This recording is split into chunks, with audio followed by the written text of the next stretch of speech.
Oke, kita baca Daniel 11 ayat 32.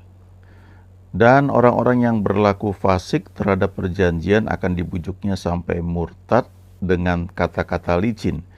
Tetapi umat yang mengenal Allahnya akan tetap kuat dan akan bertindak.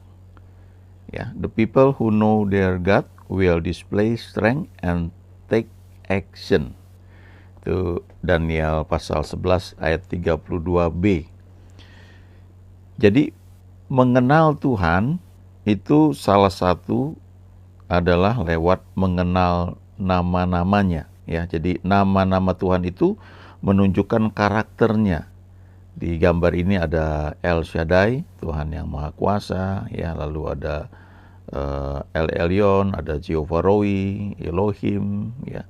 Jehovah Mekades, Adonai, Jehovah Jireh, Jehovah Sikenu, ya, Jehovah Sabot, ya, Jehovah Sam'a. Nanti kita lihat ada beberapa nama, ya.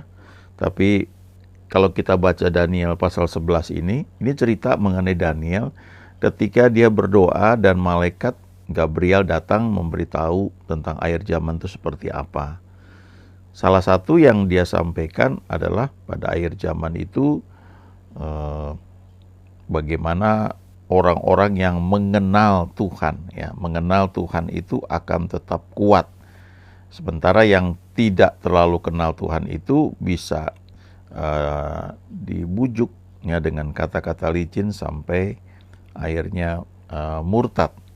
Tetapi orang yang mengenal Allahnya, umat yang mengenal Allahnya, the people who know their God, itu akan tetap kuat, ya. Will display strength, akan menunjukkan kekuatannya, and take action, akan bertindak, ya. Jadi sangat penting sekali kita mengenal Tuhan, karena dari pengenalan kita akan Tuhan itu akan mengalir kuasa, ya. Kenapa? Karena ada pengenalan itu membuat kita mengerti siapa Tuhan dan kita mengerti perjanjian yang kita miliki dengan Dia, lalu kita bisa bertindak. Salah satu contoh misalnya Daud. Daud ketika menghadapi Goliat, dia lihat Goliat badannya gede, tapi dia bilang begini, ya, siapakah orang Filistin yang tidak bersunat ini? Ya, kok berani-beraninya menghina barisan dari Allah yang hidup? Nah, dia bisa bilang begitu karena dia tahu dia disunat dan dia mengerti arti sunat itu artinya adalah dia punya perjanjian, ya, dengan Tuhan. Itu perintah yang Tuhan berikan kepada Abraham, dan perintah tersebut diberikan ketika Abraham sudah berusia 99 tahun, sudah punya Ismail, tapi Ismail tidak diterima oleh Tuhan, dan Tuhan bilang, kamu perlu disunat, dan arti sunat adalah membuang celah Mesir. Nah, setelah disunat, setelah dibuang celah Mesir itu, maka Abraham kemudian bisa punya anak kandung dari istrinya Sarai tahun depannya, ya. Jadi di saat usianya ke-99 itu Tuhan menampakkan diri sebagai El Shaddai, Tuhan yang Maha Kuasa, ya. Jadi Daud ini ngerti posisinya, ya. Dia punya perjanjian dengan Tuhan. Nah, jadi kalau kita lihat, ya, ada 16 di sini nama-nama Tuhan. Dari sini kita bisa mengenal karakter Tuhan. Yang tadi saya sebut itu, ya, Daud bilang bahwa dia kenal Tuhan, ya. Dia bilang ini orang Filistin siapa nih yang nggak bersunat ini? Kok berani-beraninya menghina barisan dari Allah yang hidup? Dan dia tahu dia orang yang disunat, jadi dia punya perjanjian dengan Tuhan. Dan ketika Tuhan menampakkan diri kepada Abraham, memerintahkan Abraham dan semua orang-orang yang ada di rumahnya, yang laki-laki itu harus disunat. Pada saat itu Tuhan berkata, akulah El Shaddai, aku Tuhan yang Maha Kuasa. Ya, di nomor 4 ini, Allah yang mencukupi semua yang dibutuhkan umatnya, atau Tuhan yang Maha Kuat. Ada terjemahan lain lagi mengatakan the Lord who is more than enough, ya, Tuhan yang selalu lebih dari cukup. Jadi ketika Daud berkata, siapakah orang Filistin yang tidak bersunat ini? Dia itu memahami bahwa Daud ini, ya, dia ini punya perjanjian dengan Tuhan sebagai El Shaddai, ya. Jadi dia orang yang mengerti, ya, siapa Tuhan yang dia sembah, siapa dirinya, dan perjanjian apa yang dia punya dengan Tuhan. Ya. Mazmur 91 ayat 14 berkata, aku akan membentenginya sebab ia mengenal namaku. Kata Jehovah sendiri, ya, kalau kita lihat nomor 5 ini, Jehovah Elohim, Allah pencipta yang kekal. Kata Elohim itu bentuk jamak, ya, Elohim. Pada mulanya Allah menciptakan langit dan bumi, ya. Bumi belum berbentuk dan kosong, dan roh Allah melayang-layang di atas permukaan air. Itu di Kejadian 1, ya. Lalu berfirmanlah Allah. Jadi ada Allah yang menciptakan, di situ ada roh Allah, lalu ada firman, ya. Makanya di Yohanes 1 dikatakan pada mulanya adalah firman. Firman itu bersama-sama dengan Allah, dan firman itu adalah Allah. Lalu firman itu menjadi manusia, ya, yang kita baca di Yohanes pasal 1 ayat 14. Tetapi di Kejadian pasal 1 itu, kalau kita baca lebih lanjut, ada dikatakan, baiklah kita menjadikan manusia menurut gambar dan rupa kita. Nah, kita itu bentuk jamak, ya, jadi menunjukkan Elohim itu adalah Allah Tritunggal. Tetapi ada Jehovah di situ, ya. Ada hamba Tuhan yang bagikan baik sekali, ya. Dia bilang bahwa Jehovah itu artinya adalah Tuhan yang punya perjanjian dengan umatnya. Jadi bukan sekedar Elohim, pencipta, creator yang maha kuasa, ya, Tuhan yang kekal, ya. Tetapi kalau disebut Jehovah itu ada perjanjian dengan umatnya. Makanya dari nomor 5 ini kita lihat ada Jehovah Elohim, ya, Jehovah Jireh nomor 6, nomor 7 Jehovah Nisi, ya, nomor 8 Jehovah Rafka, ya, lalu Jehovah Shalom, dan seterusnya. Itu artinya Tuhan yang punya perjanjian, ya, dengan umatnya.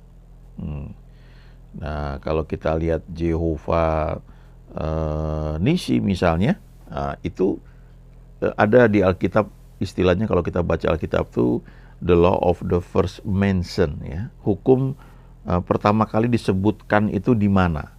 Jadi artinya kalau kita baca Alkitab ada satu kata, kita lihat pertama kali disebutkan itu di mana. Nah, disitulah kita bisa belajar lebih lanjut, ya. Konteksnya pertama kali muncul tuh di mana, ya. Misalnya Jehovah Nisi, ya, kita sudah pernah bahas Jehovah Jireh, ya.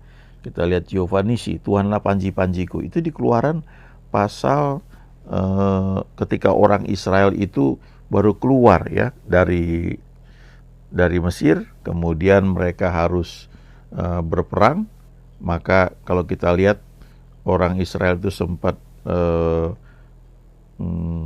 kekurangan air, kemudian bagaimana Tuhan mencukupkan semuanya.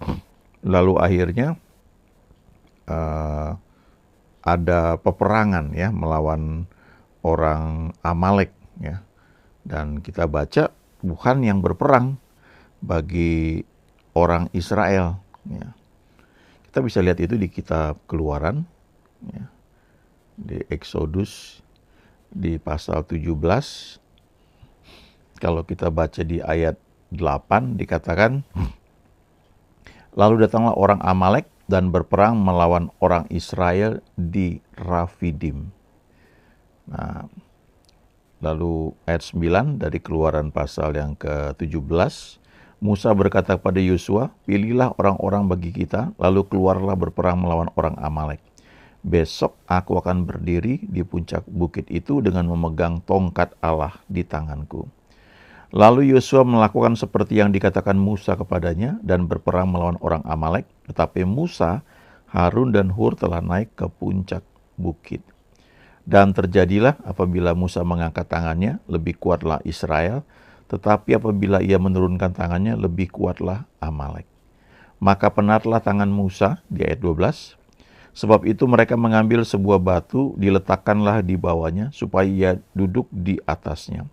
Harun dan Hur menopang kedua belah tangannya, seorang di sisi yang satu, seorang di sisi yang lain, sehingga tangannya tidak bergerak sampai matahari terbenam.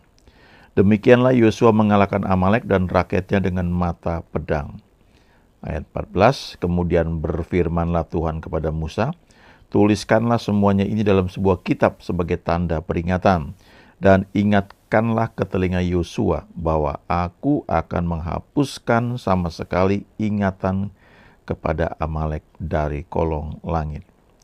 Kemudian di ayat 15, lalu Musa mendirikan sebuah mezbah dan menamainya Tuhanlah panji-panjiku, atau Jehovah Nisi. Ia berkata, tangan di atas panji-panji Tuhan. Tuhan berperang melawan Amalek turun-temurun.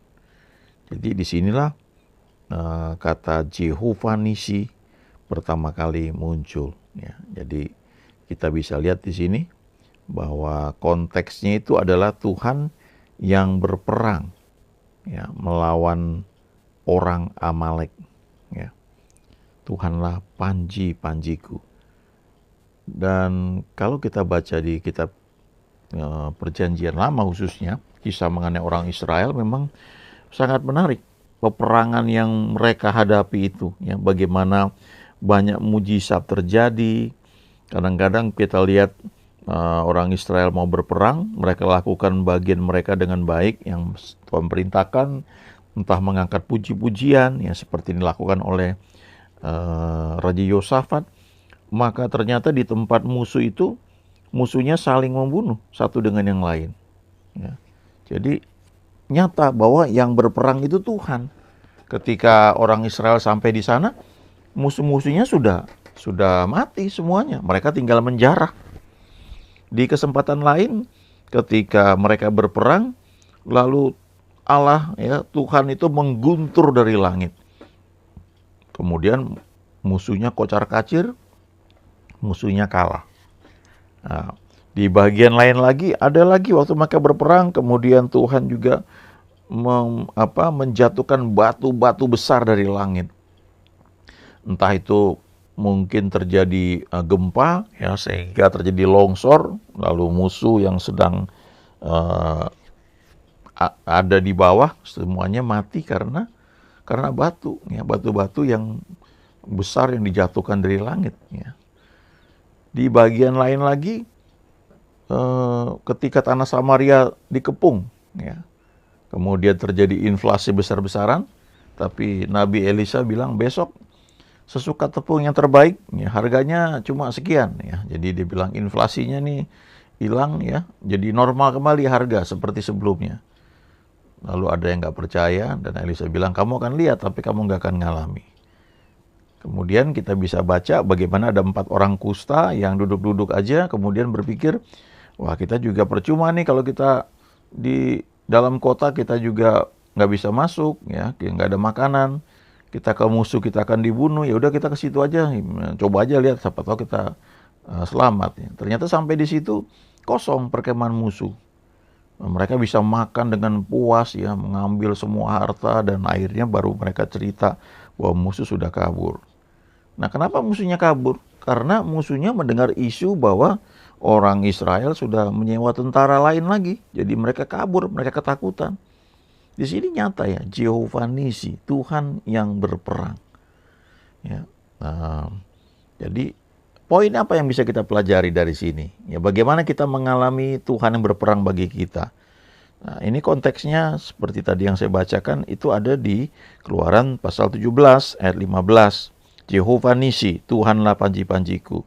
Nah, waktu itu ketika Yosua berperang, ya, ada yang berperang, yaitu Yosua. Tuhan bilang sama Yosua, ya lewat Musa, ya, ayo kamu pilih orang-orang bagi kita, keluar berperang melawan orang Amalek. Besok aku akan berdiri di puncak bukit itu dengan memegang tongkat Allah di tanganku. Lalu Yosua berperang, tapi Musa naik ke puncak bukit dan dia mengangkat tangannya sambil pegang tongkat itu, ya. Dan waktu dia angkat tangannya, maka Israel yang dipimpin oleh Yosua ketika berperang lebih kuat. waktu dia capek, dia turunkan tangannya, Yosua dengan pasukannya kalah. Ya. Akhirnya supaya Musa tangannya bisa diangkat terus, mereka ambil sebuah batu supaya Musa bisa duduk. Kemudian Harun dan Hur menopang kedua belah tangannya, seorang di sebelah kiri, satu di sebelah kanan, sehingga tangannya tidak bergerak sampai matahari terbenam. Ini artinya ketergantungan kepada Tuhan. Jadi sementara Yosua memimpin pasukan yang berperang, Musa berseru kepada Tuhan di puncak bukit, ya, dia mengangkat tangannya, dia berdoa. Ini prinsip yang bisa kita pegang, ya. Kalau dalam keluarga biasanya misalnya suaminya bekerja, ya tentu perlu berdoa juga, tapi istrinya menopang dalam doa, ya, mengangkat tangan naik ke puncak bukit itu artinya ada tempat untuk berdoa, ya. Kalau punya rumah bertingkat di bagian atas dibuat sebagai tempat doa, ya bagus sekali, ya. Tapi kalau enggak, ya masuk kamar, ya tetap ngangkat tangan, lalu anak-anak menopang, ya, sehingga suaminya yang berperang di bawah itu bisa mengalami kemenangan, ya, di dalam bisnisnya, dalam usahanya.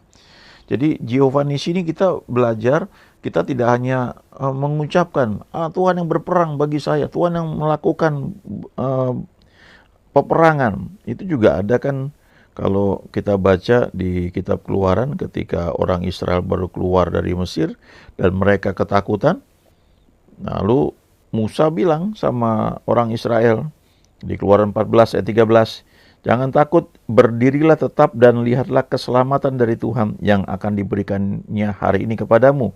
Sebab orang Mesir yang kamu lihat hari ini tidak akan kamu lihat lagi untuk selama-lamanya.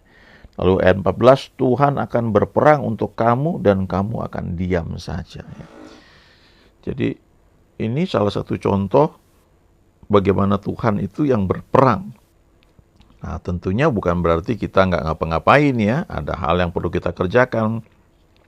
Tapi penekanan dalam bacaan di Keluaran 15 ayat Keluaran 17 ayat 15 ini adalah mengandalkan Tuhan, ya. Jadi Musa bilang, Tuhanlah panji-panjiku. Tuhan yang berperang melawan Amalek turun-temurun. Kalau kita mau mengalami bagaimana Tuhan itu yang bekerja, ya, kita yang perlu membangun hubungan dengan Tuhan. Mengangkat tangan, kedua tangan itu artinya berserah kepada Tuhan, membangun hubungan dengan Tuhan, dan menantikan pertolongannya. Ada hamba Tuhan yang bilang begini, ya, kalau Tuhan angkat tangan, kalau kita angkat tangan, Tuhan turun tangan.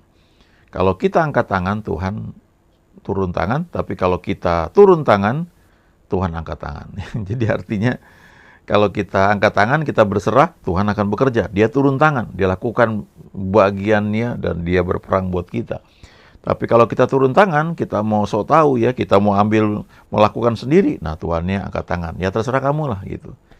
Jadi Giovanni sini bicara tentang bagaimana mengizinkan Tuhan bekerja dalam kehidupan kita, seperti juga yang dikatakan di Filipi 2, ya, ayat 13. Sebab Allah lah yang mengerjakan di dalam kamu. Ya, bagian kita tuh mengizinkannya. Ya, waktu dia menggerakkan kita, ya kita lakukan. Sama seperti berbahasa roh. Kan berbahasa roh itu kan karena Roh Kudus yang memberikan ilham, ya, di pikiran kita tuh muncul, lalu kita mulai mengatakannya. Yang berkata-kata tuh kita, yang berkata-kata dengan bahasa roh itu kita, tetapi Roh Kudus itu yang memberikan, ya, dorongan, ya, inisiatif. Sama juga di Filipi 2 ayat 12, ya, dan 13, kita lakukan, kerjakan keselamatan yang Tuhan berikan itu karena Allah lah yang mengerjakan di dalam kita, ya, baik kemauan maupun pekerjaan menurut kerelaannya. Ya, jadi membangun hubungan dengan Tuhan itu suatu hal yang sangat sangat vital, ya. Kita perlu bertumbuh terus, ya, menyadari kita anak-anak Allah, kita menyadari bahwa kita warga kerajaan surga dan kita adalah sahabat, ya, sahabat Tuhan, ya, sahabat Yesus. I am a friend of God. Abraham dikenal sebagai sahabatnya, sahabat Allah. Musa juga orang yang bergaul dengan Tuhan, walaupun gelar sahabat Allah itu diberikan dengan jelas kepada Abraham. Dan di kitab Yohanes 15 ayat 14-15, Yesus juga berkata bahwa kamu adalah sahabatku. Ya, sadari ini, lakukan bagian kita, kita akan menikmati yang terbaik dari Tuhan. Amin.